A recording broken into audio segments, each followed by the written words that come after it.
नमस्कार दोस्तों, स्वागत है आपका आज की बड़ी खबर में। आज तारीख है 20 नवंबर 2025, दिन गुरुवार। लेकर आए हैं हम मध्य प्रदेश से जुड़ी वो सबसे बड़ी सुर्खियां जो आपके लिए जानना बेहद जरूरी है। एमपी में 21 साल बाद फिर से सरकारी बसें चलेंगी। सरकार ने इसका नाम जन बस रखा है और इसे 25 जिलों में शुरू किया जाएगा। 6000 से ज्यादा रूट पर 10,879 बसें चलेंगी। इसकी शुरुआत अप्रैल 2026 में इंदौर से होगी। अप्रैल 2027 तक सभी संभागों में बस सेवा शुरू हो जाएगी। सीएम मोहन आज छतरपुर, नागौद और शाहनगर के दौरे पर रहेंगे। छतरपुर में वे राजगढ़ पैलेस होटल का लोकार्पण करेंगे। नागौद में कार्यकर्ता सम्मेलन को संबोधित करेंगे। शाहनगर को 86.62 करोड़ रुपए के विकास कार्यों की सौगात देंगे। इनमें सड़क, पानी, शिक्षा और अन्य सुविधाओं से जुड़े प्रोजेक्ट शामिल हैं। एमपी की 10,000 से अधिक आंगनवाड़ी कार्यकर्ताओं की याचिका एचसी ने खारिज कर दी। उन्होंने चुनाव में ड्यूटी नहीं करने की गुहार लगाई थी। एचसी ने कहा कि आईसीडीएस सेवाओं का काम अनिवार्य है और मुख्य काम प्रभावित नहीं होना चाहिए। अगर सभी मना कर दे तो चुनाव ड्यूटी कौन निभाएगा, ये सवाल भी उठाया गया। रानी लक्ष्मीबाई की जयंती पर सीएम मोहन ने नमन किया। उन्होंने कहा कि रानी लक्ष्मीबाई अदम्य साहस, राष्ट्रभक्ति और स्वाभिमान की प्रतिमूर्ति हैं। अंग्रेजों के खिलाफ उनके संघर्ष ने 1857 की क्रांति को नई दिशा दी। सीएम ने कहा कि उनका वीरतापूर्ण जीवन पूरे देश के लिए प्रेरणा है। मैहर में ठंड बढ़ने पर स्कूलों के समय में बदलाव किया गया है। नर्सरी से कक्षा 8 तक की क्लास अब सुबह 9 बजे से शुरू होंगी। यह आदेश सभी शासकीय, अशासकीय, केंद्रीय, नवोदय, आईसीएसई और सीबीएसई स्कूलों पर लागू होगा। प्रशासन ने कहा कि कम तापमान से बच्चों के स्वास्थ्य पर असर पड़ सकता है, इसलिए समय बदला गया है। एमपी में जनजातीय कन्या छात्रावास और आश्रमों के नाम बदलने का फैसला हुआ है। कन्या छात्रावास अब वीरांगना रानी दुर्गावती के नाम पर होंगे। बालक छात्रावासों का नाम राजा शंकर शाह और रघुनाथ शाह के नाम पर रखा जाएगा। 2026 में 5000 छात्रावास अधीक्षकों की भर्ती होगी। जनजातीय कार्य विभाग की योजनाओं की जानकारी शालिनी ऐप से मिलेगी। एमपी में ठंड काफी बढ़ गई है और कई जिलों में शीतल लहर का अलर्ट जारी हुआ है। भोपाल, इंदौर, राजगढ़, जबलपुर, देवास, धार और बड़वानी में तापमान तेजी से गिरा है। राजगढ़ सबसे ठंडा रहा, जहां पारा 5.6 डिग्री सेल्सियस दर्ज हुआ। लोगों को ठंड से बचने की सलाह दी गई है। देवास जिले को जल संरक्षण में राष्ट्रीय जल पुरस्कार 2024 में जोन 3 श्रेणी में 9वां स्थान मिला है। ये उपलब्धि कलेक्टर ऋतुराज सिंह के नेतृत्व में जल संरक्षण योजनाओं और वर्षा जल संचयन संरचनाओं के कारण मिली।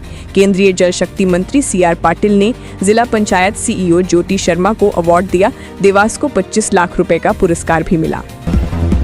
छिंदवाड़ा में दवाओं की गुणवत्ता पर फिर सवाल खड़े हुए हैं। बिछुआ में 5 महीने की बच्ची की संदिग्ध मौत के बाद 7 आयुर्वेदिक दवाओं पर प्रतिबंध लगा दिया गया।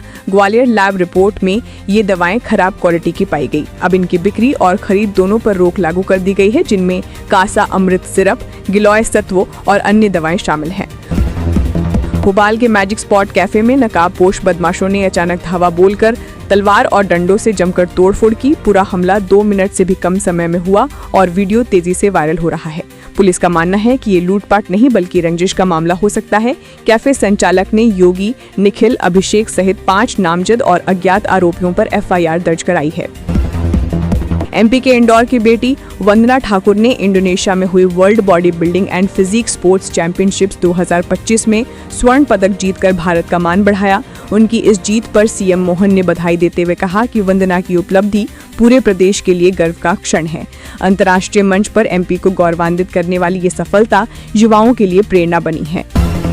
एमपी टूरिज्म अब 8 शहरों और 3 नेशनल पार्कों के लिए हेलीकॉप्टर सेवा शुरू कर रहा है। इसका लाभ 20 नवंबर से मिलेगा। इंदौर ओंकारेश्वर 25 मिनट और भोपाल पचमढ़ी 40 मिनट में पहुंच सकेंगे। इस सेवा से एमपी अंतर्राज्यीय वायु सेवा चलाने वाला पहला राज्य बनेगा। बुधवार, गुरुवार को छोड़कर बाकी दिन ये उपलब्ध होगी।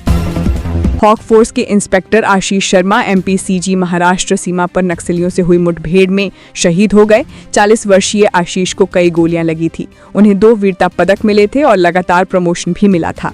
फरवरी 2025 में बालाघाट के रौंदा जंगलों में हुई बड़ी मुठभेड़ में भी उन्होंने अहम भूमिका निभाई थी।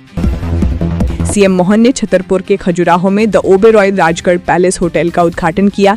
इसके शुरू होने से स्थानीय लोगों को नए रोजगार मिलेंगे। सीएम ने कहा कि ये होटल खजुराहो को अंतर्राष्ट्रीय पर्यटन केंद्र के रूप में नई पहचान देगा। उन्होंने उम्मीद जताई कि अब पर्यटन कारोबार और तेजी से बढ़ेगा। एमपी के सीएम मोहन ने बिहार में एनडीए विधायक दल का नेता चुने जाने पर नीतीश कुमार को बधाई दी। उन्होंने कहा कि पीएम मोदी के मार्गदर्शन और नीतीश के अनुभवी नेतृत्व में बिहार विकास के नए कीर्तिमान बनाएगा। साथ ही विकसित भारत के संकल्प को साकार करने की दिशा में राज्य तेजी से आगे बढ़ेगा।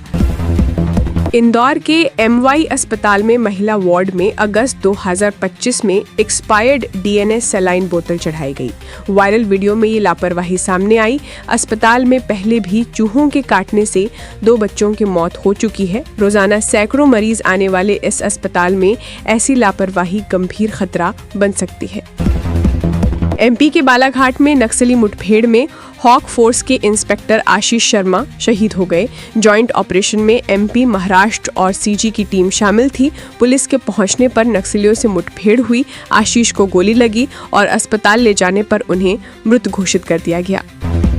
इंतजार खत्म, खाते में आ गए पैसे।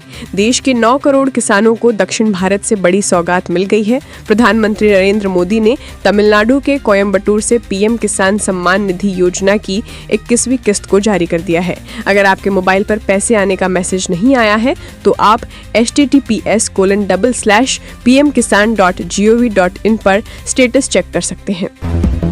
केंद्र सरकार ने प्राइवेट टीवी चैनलों को चेतावनी दी है कि दिल्ली ब्लास्ट से जुड़े भड़काऊ और संवेदनशील कंटेंट का प्रसारण ना करें। सूचना मंत्रालय ने कहा कि ऐसा कंटेंट अश्लील, हिंसा बढ़ाने वाला या राष्ट्र विरोधी हो सकता है। ये नियमों का उल्लंघन होगा और देश की अखंडता पर असर डाल सकता है।